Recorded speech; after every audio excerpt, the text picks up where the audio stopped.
स्वरूप कैसा है। देखिए, भगवान का स्वरूप इतना सुंदर है कि जो भी उनके स्वरूप को देख ले उसका जीवन धन्य हो जाता है।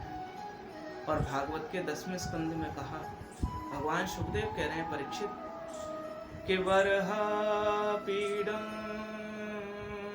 नटवर बपू कर्णयो कर्णिकारं विप्रद वास कनक कपिशं वैजयन्तीं च मालम् रन्धान् वेणोरधर सुदया पूरिन् गोपवृन्दे वृन्दारण्यं स्वपदरमणं प्राविशत गीत कीर्ति। भगवान का स्वरूप बताया भगवान सुखदेव ने कि वरहा पीडम नटवर बपू। इतना भगवान का स्वरूप अच्छा है कि देखो वैजयंती माला पैरों में लहरा रही है और देखो मोर मुकुट धारण कर रखा है। और जैसे देखो छवि को देखकर भगवान सुखदेव इतने ललायित हो गए कि कहते हैं परीक्षित देखो गाय चरा कर आ रहे हैं शाम के सायंकाल में। तो देखो सायंकाल में जब गाय चरा कर आ रहे हैं भगवान, तो देखो उनकी धूल उनके मस्तक मुखमंडल पर लग रही है। और महाराज इतना सुंदर स्वरूप लग रहा है कि करोड़ों कामदेव भी लज्जित हुए। इतना सुंदर स्वरूप लग रहा है। और बंधुओं, एक भगवान का ही स्वरूप ऐसा है जो किसी की तुलना में ना, इनके तुलना में कामदेव के पीछे।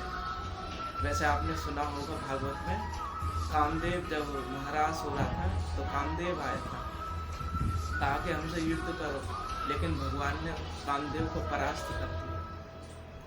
क्योंकि भगवान का स्वरूप है ही इतना सुंदर कि कोई भी उनको देखकर लज्जित होगा।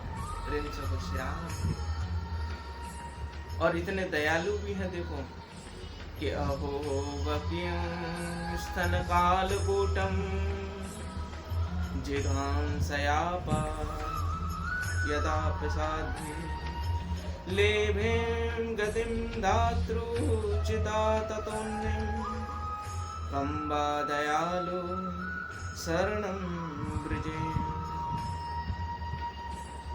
इतने दयालु हैं कि पूतना जैसी राक्षसी को भी अपनी माँ की गति प्रदान करते। इतने दयालु, और इनके स्वरूप वाला भी कोई नहीं है और इनके जैसा दयालु भी कोई नहीं। इतने करुणा, तभी तो इनको कहते हैं हम सच्चिदानंद, जो सत्य भी हैं और जो चित्त भी हैं और जो आनंद स्वरूप है। क्योंकि भगवान में आनंद नहीं है बंधुओं। कभी कभी हम कहते हैं ना भगवान में आनंद है, लेकिन भगवान में आनंद नहीं है। भगवान स्वयं ही आनंद है। रसो वैस है, यानी भगवान स्वयं ही आनंद है। लेकिन हम आनंद कहाँ ढूंढते हैं? हम आनंद संसार में ढूंढते हैं। कहते हैं ना जब कोई अच्छा खाना खाया तो कहते हैं कि बड़ा आनंद आ गया, मजा आ गया। लेकिन बंधुओं, सच्ची आनंद की परिभाषा वो नहीं है जो आप सोच रहे हैं संसार में। सच्ची आनंद की परिभाषा तो यही है बंधुओं कि जो भगवान से जुड़ जाए, जो प्रभु से जुड़ जाए, तो उसको धीरे धीरे भले पहले परेशान हो सकते हो आप।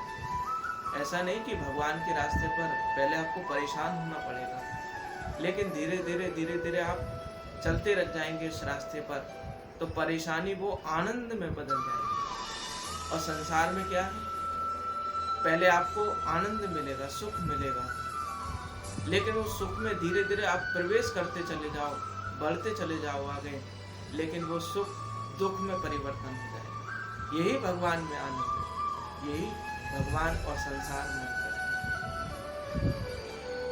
तो भगवान का स्वरूप इतना सुंदर है कि जो भी एक बार उनको ठाकुर जी को देख ले, राधा रानी को देख ले, फिर तो देखते ही देखते रहेगा।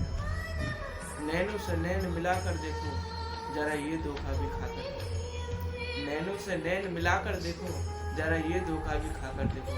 तुम जरा वृंदावन जाकर देखो, बांके बिहारी जी कितने सुंदर हैं। उनका स्वरूप इतना सुंदर है कि जो भी एक बार देख ले, नैन मिला ले बस एक बार, कैसे ही फिर तो ये समझ लो कि आप छोड़ ही नहीं सकते हो। तो भगवान का स्वरूप के बारे में हमने चर्चा करी और इसी बात में मैं अपने बारे को विश्राम देता हूँ। श्री राम।